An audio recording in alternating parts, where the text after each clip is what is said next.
All right, cheers. What's this? Oh.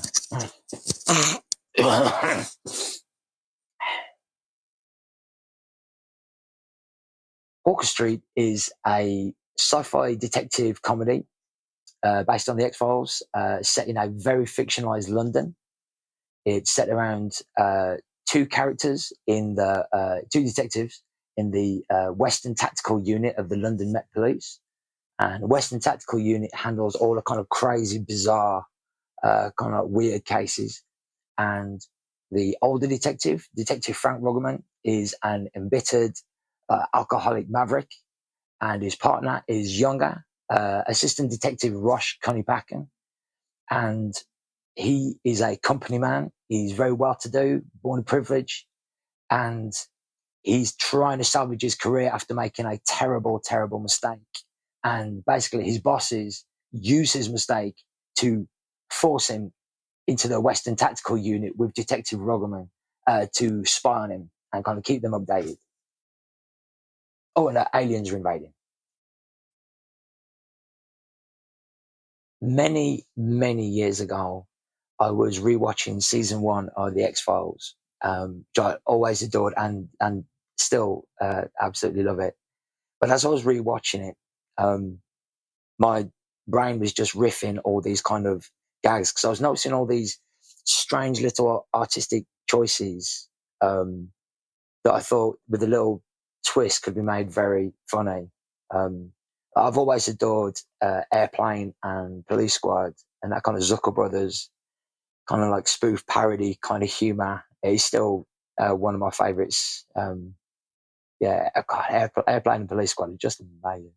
Um, yeah, the more I watched the X Files, the more these ideas just kept coming, and I just became convinced that I really wanted to see it. So I thought, all right, I'm going to have to write it. Well, that name actually grew out of the development of the dynamic of what was going to be my two detectives. So in the X Files, you have Mulder and Scully, and it's like believer versus skeptic, and they have this kind of sub theme of like, will they, won't they, kind of going on. And I thought this story, I thought that would be really limiting if I just kind of took that. Um, so I was also watching Breaking Bad at the time, and that was perfect because you've got your two central characters, one older, one younger, and they're both doing the same job, but for completely different reasons. And often those reasons are so different that it was just causing a lot of antagonism. And if you're going to try and make something funny, the more antagonism you've got, the better. So I chose that dynamic. I'd have two detectives, one older, one younger, doing the job for different reasons. And the name Frank Ruggerman, for my embittered alcoholic maverick, just came, nice and easy. But for Assistant Detective Rosh Cunningham, uh, that came from I am a fan of the original Man from Uncle with Robert Vaughn, and in that you've got your two kind of spies, again, like one older, one younger, and while Robert Vaughn is often swanning around with very beautiful women and kind of drinking cocktails, at the same time his partner, who was Eli Kuriakin, it was very much more the poster boy of the two. He's a very, very handsome young man. And whilst Robert Vaughn was kind of, or Napoleon Solo was swanning around drinking cocktails and meeting with women, Eli Kuriakin would be getting his ass kicked just up and down by countless henchmen and goons.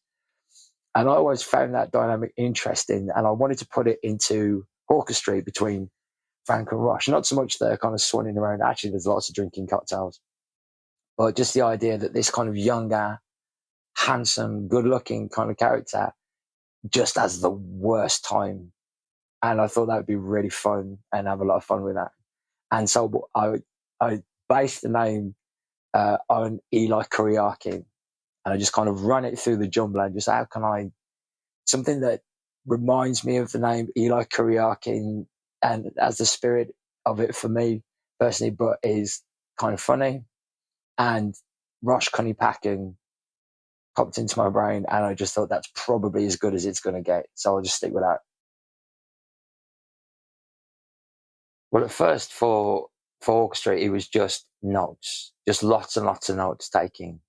I'd watch movies, and if I saw like a science fiction concept that I thought I could steal and flip it on its head and make it funny, and it would fit with the story, then in it would go.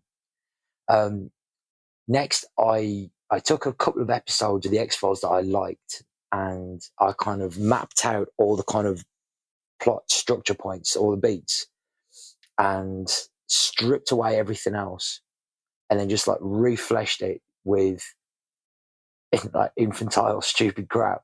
And that's pretty much what Orchestrate is. But some of the episodes, and you might describe it as, being written from the top down or the bottom up, but it'll be different for each one. For example, episode 2 is simply that the seed of that episode is from watching lots of police procedurals with crime scene scenes, and I thought it'd be funny if underneath the sheet there it wasn't a dead body, someone was still alive, but all the police and forensics were acting like it was just another dead body and they weren't helping the poor person at all. And I found that really funny. So that was the seed of episode 2, and then I just kind of laid everything from there on. But say something like episode 4, where I knew I wanted a werewolf story. I know an episode about werewolves, and I thought, well, how can I make that a little more interesting? And so I thought, what if it was like the cast of a musical theatre production called Catnips, and they turn out to be kind of like ferocious werewolf type characters. And so that was that. And then I kind of, fleshed out and wrote all the beat points for that. But it just starts like sometimes it starts with a concept, like I want a witches episode, or it might start with just a gag or a single joke. Alternatively, for the purposes of the greater story arc of Hawker Street, I pinched a couple of episodes from the X-Files directly, namely Dwayne Barry about the alien abductee who's having a terrible, terrible time and no one believes him and all that stuff. So, yeah, basically lots of note taking and lots of theft. There's a couple of factors for why I chose to self-publish. As the manuscript was kind of coming to an end, I started doing my first forays into pitching and querying, and I found that there was a real lack of representation in the market for things that weren't straight. Like if you do straight fiction of any kind of genre, there's kind of niche publishers and agencies that kind of look after you. But for something that's, I'd like to think a legit, supernatural detective crime story, but is also a complete piss take of it. It just seemed to be this blind spot for agencies and agents. Also, if I'm being honest, my pitch is because it's difficult to try and convey what it is. If you say it's a story about a chef who develops some kind of terrible illness, but makes the world's greatest pancake, boom, that's your concept or your hook, whatever. But if you do a piss take about a chef who develops a terrible illness but makes amazing pancakes, it's hard to communicate what that is, and nobody just picked up on it. They just weren't interested. And I took it very personally. And I said, well, fine, if no one wants to represent this, I'll just do it myself. The tools we have access to in this day and age are incredible. So, yeah, self-publishing, mostly just petty spite. Primary collaborator on Org Street is a very good friend of mine called Dan Ebert. So I've been very, very lucky to get assistance from him in like an editorial kind of capacity, because he is German And even with English being his second language, his command of it far outstrips mine. So Dan's been amazing, and also he gets it. He knows kind of like where it's coming from. So his input in improving my writing has just been absolutely invaluable. And the other one is John Oliver, who was a fantastic experience working through him. I was watching a Read Z YouTube video interviewing him, and I think within like the first 5 minutes, he'd mentioned Judge Dredd and Garth Marenghi's Dark Place. So that was it. I was in. I was completely captivated with whatever he had to say. And through watching that video, I encountered the services that Readsy provide in terms of linking you with industry professionals. And John did an editorial assessment of Hawker Street and came back to me with one of the greatest compliments I've ever received, which was, "This is a generally well realized work." And I was just, that's it. It just gave me like loads of confidence. And John was another person who just got it, and we had a good laugh with a good few things.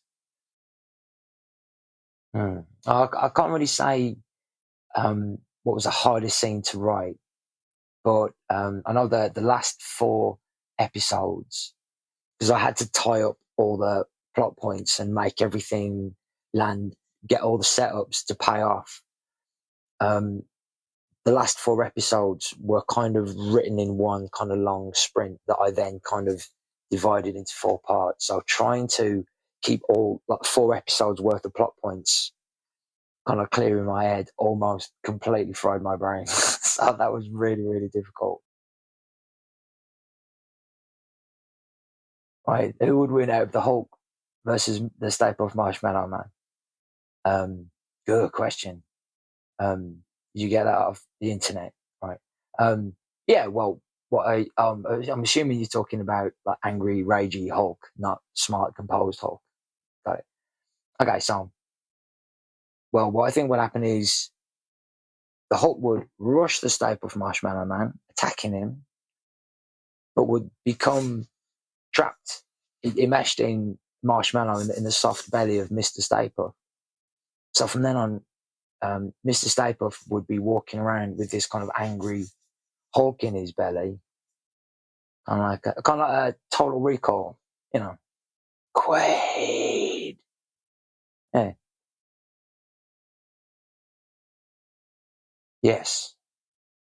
And no. Mango and cardamom caipirinha. Oh, or maybe lager with scampi fries. Oh, absolutely. Oh, this one's easy. Um, Biggest impact is felt from there's an episode of The Young Ones, and Magnus are out in the street and they're playing Our House, and the performance kind of deteriorates into just this riot out in the street. And there's a moment where the saxophone player comes from the rear of the shot, runs towards the camera with the saxophone and just lamps the camera and just smashes it. It's over in like half a second. But to this day, it's the funniest thing I've ever seen, and I laugh every single time. And it stays with me, and I try and keep that in everything I do. Why should people buy it? Because I think it's really good. It's really good. I've put everything in there. It's got everything that's a little something of everything that's ever made me laugh, everything that's made me cry, everything I'm afraid of. It's all in there. It's all my favorite films, all my favorite comedies are all in there in some ingredients somewhere. And it makes me laugh. And the touching bits, get me a bit weepy. Then the action kicks ass. And as I said, I've worked really, really hard on it. And I don't say that very often.